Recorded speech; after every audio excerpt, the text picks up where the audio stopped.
আপনারা জানেন টিটাগড়ে যেটা সিং জুয়েলারি যেটা গুলিকাণ্ড হয়েছিল, তো ওখানে অলরেডি আমরা কনভিকশন পেয়েছিলাম। তারপরে আজকে এডি যে থার্ড কোর্ট পাঁচজনকেই যাবজ্জীবন সশ্রম কারাবাসে সাজাটা শুনিয়েছে। বেসিক্যালি রিগরাস মানে লাইফ ইমপ্রিজনমেন্ট। তো আমাদের যেটা পিপি স্পেশাল পিপি মিস্টার বিভাস, যেনাকে আমরা নিযুক্ত করেছিলাম, তো উনি বেসিক্যালি খুবই ফোর্সফুলি আর্গিউ করেছিলেন মাননীয় কোর্টে সামনে কি এদের মধ্যে যারা ফায়ার করেছে অ্যান্ড যাদের আগে প্রিভিয়াস রেকর্ড আছে। ফর এক্সাম্পল আমি আপনাকে আগে ব্রিফ করেছিলাম কি আসিফ খান যে পাপিয়া মার্ডার কেসে কনভিক্টেড আসামি অ্যান্ড পালিয়ে গেছিল।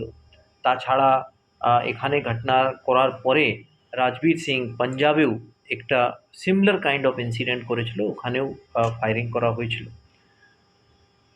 আর উত্তম যে যার গুলিতে ছেলেটি মারা যায়, তো এদেরকে যে আছে মিনিমাম আমরা চেয়েছিলাম কি এটা ক্যাপিটাল পানিশমেন্ট এদের সাজাটা হোক। তো যাই হোক, আজকে মাননীয় ন্যায়াধীশ নিজে উইজডম হিসাবে এই সাজাটা শুনিয়েছেন। বাট আমরা ওনার জাজমেন্টটা পড়ার পরে পিপি সাহেবের সঙ্গে আমাদের মিস্টার বিভাস চ্যাটার্জি ওনার সঙ্গে আলোচনা করে আমরা এর ক্যাপিটাল পানিশমেন্টের জন্যে উচ্চ আদালতে আবেদন আমরা করব, জানাবো। এটা আমরা স্টাডি করার পরে আমরা করব। হাইকোর্টে হ্যাঁ, ইয়েস, হাইকোর্টে ডেফিনেটলি জানাবো। এটা স্টাডি করার পরে ডেফিনেটলি আমরা করব। এটা ফ্যামিলি মেম্বার্স যারা আছে তাদেরকেও আমি আশ্বস্ত করতে চাইছি কি অলরেডি আমরা আমাদের ইনভেস্টিগেশন হোক, প্রসিকিউশন হোক, ওখানে যথাযথ আমরা চেষ্টা করেছি।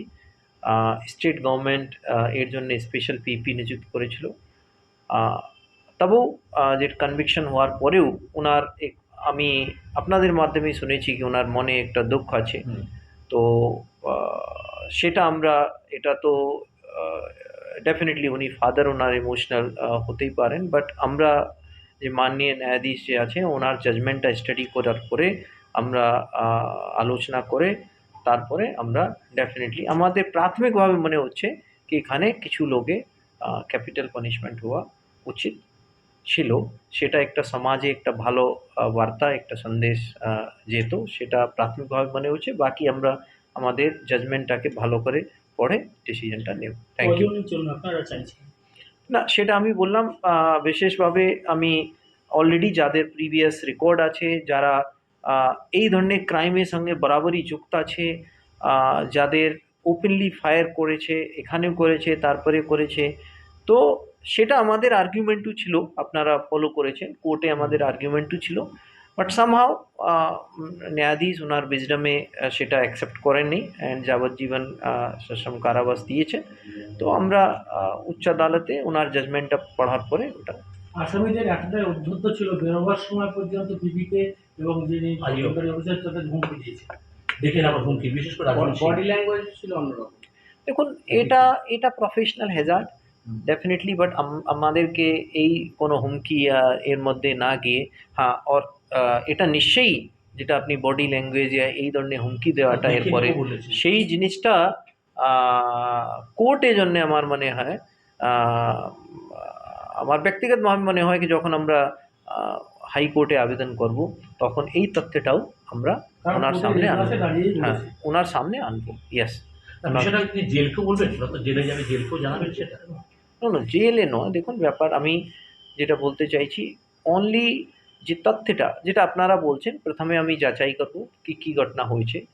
সেই যাচাই করার পরে আমাদের একটা পদ্ধতিগত ব্যাপার আছে, সেটা প্রপার রেকর্ডিং করার পরে জাজমেন্টে আলোচনা করে দেখে ভালো করে স্টাডি করার পরে তারপরে আমরা হাইকোর্টকে যেটা আছে আবেদন করব। তার মধ্যে এই তথ্যটাও যতটা সম্ভব হবে ততটা আমরা আনবো। Thank you. দেখুন, একটা প্রক্রিয়া আছে, আমরা গভর্নমেন্টকে ওটা আবেদন করি। গভর্নমেন্ট আবেদন করার পরে নিশ্চয়ই গভর্নমেন্ট ডিসিশন নেবে, তারপরে ডেফিনেটলি আমরা অ্যাপিল করব। ঠিক আছে, থ্যাংক ইউ।